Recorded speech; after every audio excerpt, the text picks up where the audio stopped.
يسعدني ويشرفني أن ألقي على مسامع حضراتكم جزءا من خطاب الرئيس الراحل محمد أنور السادات في يوم نصر أكتوبر، وجاء فيه: إن صواريخنا المصرية العربية عابرة سيئة موجودة الآن على قواعدها مستعدة للانطلاق وبإشارة واحدة لاختراق الأعماق في إسرائيل.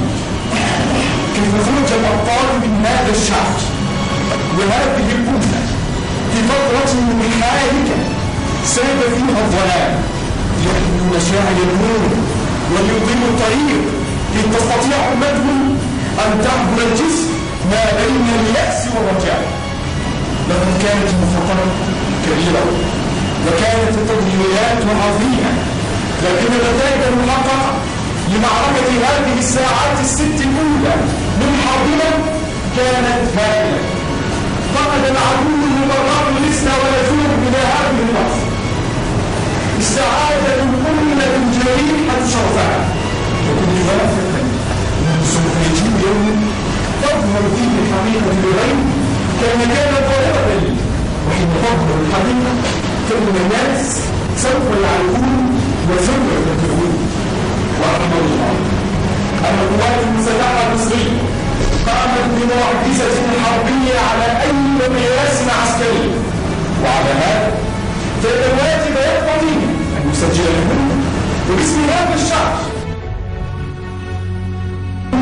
تقدم المطلقة في قواتنا المسلحة، تقدم في قيادتها التي فرطت، وتقدم في قواتنا وجنودها الذين نفذوا بالنار والدم. وإننا الآن نستطيع بعد الكلمة وبعد التحذير وبعد التنبيه أن نوجه الضربة بعد الضربة، ولسوف نعرف أين وكيف ومتى إذا أرادوا التصاعد أو التطارق. وعليه أن يعرف الآن أن هذه المنطقة قادرة على أن تمنع وأن تمنع. لقد كنا نطمئن بعطف العالم، ونحن الآن نعتز واغترارا. وأقول لكم بكل صدق وأمان إن من فضل اغترام العالم ولو بغير عطف على عطف العالم إذا كان بغير احترام.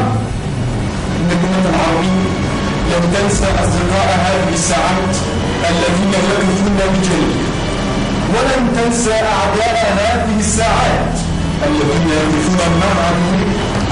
إن القوات المسلحة المصرية استوعبت العصر كله تدريبا وسلاحا بل وعلما واقتدارا، وحين أفضلت لها الأمر أن ترد على استفزازات العدو وأن تكبح دماء حضور، فإنها أثبتت رسالة أن هذه القوات أخذت في يدها بعد صدور الأمر لها زمام المبادئ، وحققت مفاجأة العدو بحركتها السريعة.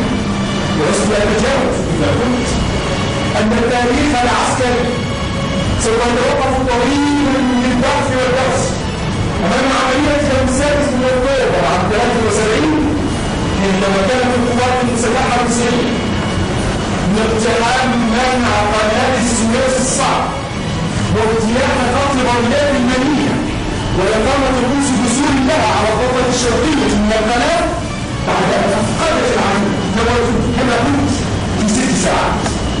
ولم يكن يغامر عيشا في أن هذه القوات من ضحايا نكسة 67 ولم تكن أبدا بأسبابها.